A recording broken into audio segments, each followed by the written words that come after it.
Hello guys, welcome back to the channel. Welcome back to Kosi's Arsenal podcast. Of course, my name is Kosi, and I'm out here in the open, somewhere very far from Kampala.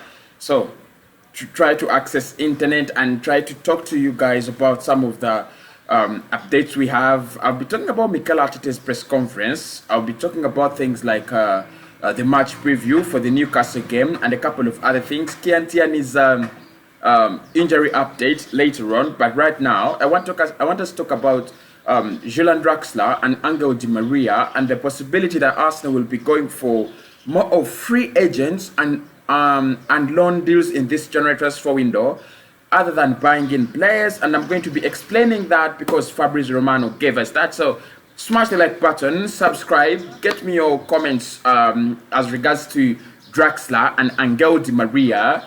And I'll be sharing my opinions as well, because Arsenal is now linked with those two to try to reduce the January spending expenditure. So let's get the party started. Like I said, the audio might not be good, the video might not be very good, because I'm not in the studio. I'm out here in a hotel somewhere. I'm trying to get internet because internet has been blocked all over the country, and that is quite ridiculous, but expected from a primitive government like ours. So let's get the party started. I'll start with Julian Draxelar. Don't forget to smash the like button though. Let's start with Julian Draxelar, who's been linked with Arsenal for the past 5 years of his career. He's been at Schalke, he's been at Wolfsburg, and now crossing over to PSG. He's still the same player, linked with Arsenal day in, day out. There is no day, I've not seen a day in any transfer window where Arsenal fails to be linked with Julian Draxelar. Right from Arsene Wenger, throughout the era of Unai Emery until Mikel Arteta, we have always wanted to have that guy in our side. He's a very good player. He's a very, very nice talent. I think in the German Bundesliga, you know, by the time Klaas-Jan Huntelaar and Julian Draxelar were there, him and Max Meyer had the best partnership when it comes to a forward line. I think Max Meyer, Julian Draxelar, and Klaas-Jan Huntelaar, they had a nice partnership. You wanted them, you wanted to see them play, and of course there was the mix of Eric Maxim Choupo-Moting. But when he moves to Wolfsburg, he doesn't lighten up. He doesn't he doesn't become that kind of player that all of us had expected him to replace Kevin De Bruyne at Wolfsburg. But luckily he gets to secure a move to PSG, and we thought maybe PSG is his quality. PSG is going to offer him a lot of competition. He could be that kind of player that at the end of the day delivers, but he didn't deliver. Now again, Arsenal is linked with him. His contract will run down in this summer, and he's valued at around 15 million, although Arsenal do not want to pay that much. So how can we sign him? It's as simple as this. You sign him on in January on loan, and then you tie him down to a contract in kind, so that at the end of the summer, when his contract runs down, you can sign him for free. But the question is he the kind of player we need? Does he still have the zeal, the motivation, and the energy that Arsenal needs to drive us forward? Because against a game like Crystal Palace, you need players like that. You need players like Emi Buendia. You need players like Julian Draxelar, the prime Julian Draxelar, as someone who can make something, things happen. And that's what Emile Smith Rowe is all about. And you can see that his game has been really, really improving Arsenal's performances. So we're still waiting to see whether Julian Draxelar will be joining Arsenal, because reports have it that he's going to announce his new club, which could be announced today or tomorrow or any day. And for us, we are still waiting. I am still waiting to see whether Julian Draxelar will announce Arsenal as his new club. I would want to see him at Arsenal. Trust me, if he gets 2 years or 3 years a contract at Arsenal, I would want to see him. He's a very, very exciting player. He's one of those players that I've seen in my life, and I really fell in love with him. But at times you think about it and you're like, probably he's finished, because he's spent a lot of time on the bench. He's not been this kind of player with regular team football, but that doesn't take away the quality, and that doesn't take away the talent. So probably he needs a club like us, the way it's going to be an important player, like he was at Schalke 04. He was an important player at Schalke 04. He was a very good player. Everything retorted around Julian Draxelar, the number 10 that was supposed to create chances, that was supposed to score goals, and was supposed to, you know, get the team into the dangerous areas. Of course, I'm talking about the Shark offer of 4 years ago, not the Shark offer you guys know that's getting relegated with Sid Kolasinac being their super signing. Then let's talk about Angel Dimaria, another supersonic star the Arsenal is linked with. We could say he's finished because I think he's done a lot. He's offered the football scene a lot. I think if there was a season where Angel Dimaria did not deliver, it was only one season when he was playing for Manchester United under Luis Maria van Gaal. I think that's the only season we can say Angel Dimaria didn't deliver, but he has been a very good, fantastic player at PSG. He was a very good player. Real Madrid, he won a couple of trophies at Real Madrid. He won a couple of trophies at PSG. The only problem he has as Angel Dimaria is age. I think he's gonna be a very, very, very old, expensive signing, and that takes me to the fact that I will refuse him on the grounds that I refused Diego Costa. But the difference is Costa is a little bit more injury prone. Dimaria is not, so probably you could have an Angel Dimaria just for issues of squad purposes. But he's not that kind of player that Arsenal desperately need. Why? Because obviously you look at him and he's not the one. He's not that kind of player that's going to be playing behind the number 10 or in that number 10, lingering around the strikers and creating chances like Arsenal need. No, but he could add a lot of creativity when it comes to the flanks, the wings, and the speed and winning mentality. Of course, he has so many things he could cover.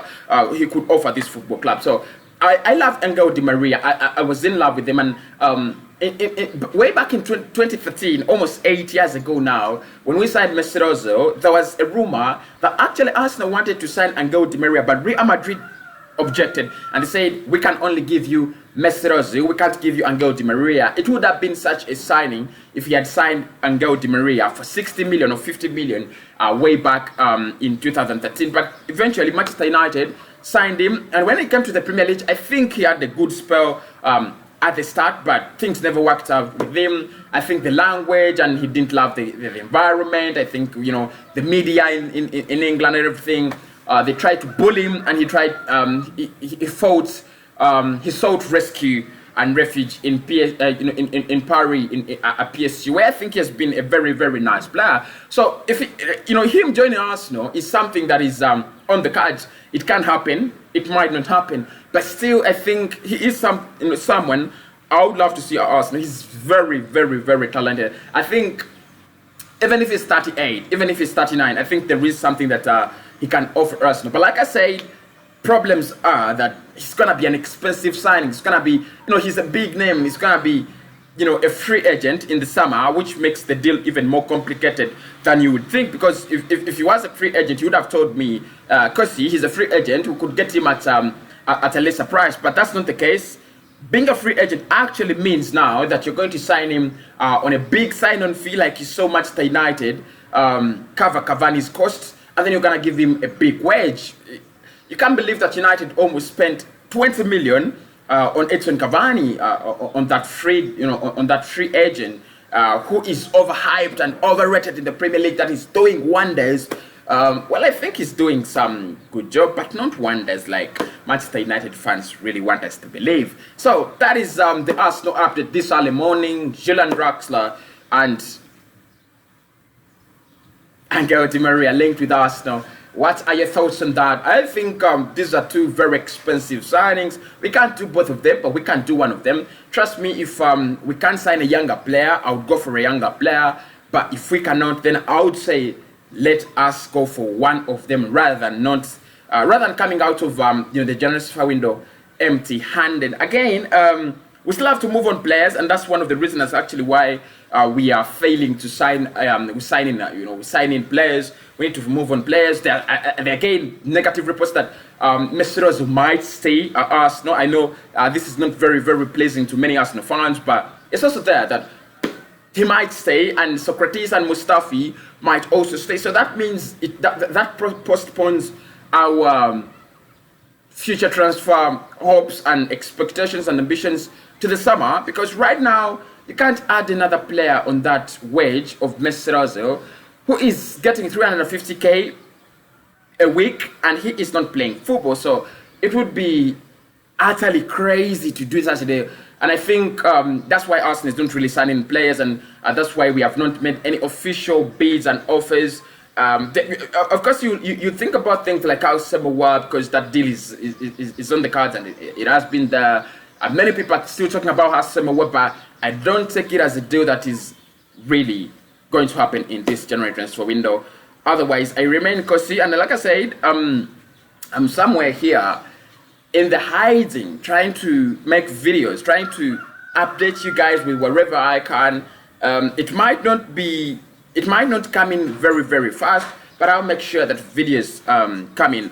And of course, our regular videos, Kosi's cup of coffee, Kosi's brew, those ones will be coming in as soon as I can settle back. I don't know when I'm going to settle, because you know, the issue with dictatorships like our country, you don't know when things are gonna be back. I mean, it can take a year, it can take 2 years, it can, and of course the internet is a tool against government. It is a tool against the incumbent, and you can't use it. So really, we have to be staying out here. So I'll be coming with a press conference of Mikel Arteta, and I'll be reacting to it.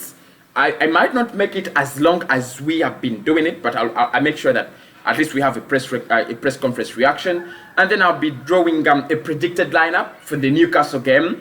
That will be dropping on either today or Sunday, but the press conference might drop today. It depends if Big Fat Mikel decides to give us, or Slim Mikel anyway, if he decides to give us that press conference today, isn't it? Yeah. Then, of course, I'll be talking about so many other things. I've seen a couple of rumors around, not Bissouma, not Buendia, but, you know, Maina Solomon is another guy we should be talking about. Another guy that I've seen really, you know, linked with Arsenal. I don't know what the meaning is, but I still get it that Maina Solomon is not a necessity at Arsenal. I still take it as Solomon is one player that we do not need. I don't know what you guys think about that, but we shall share our thoughts. We have Pepe, we have Julian, we have Saka, we have Martinelli, who is a little bit injured now, but Aubameyang is playing on the flanks. I don't think we need Maina Solomon, but we should be talking about that all and more in the videos to come up. And I'll be signing out for now, and I'll say I'll speak to you very, very soon. Smash that like button. Let's get those likes into the roof and through the heavens.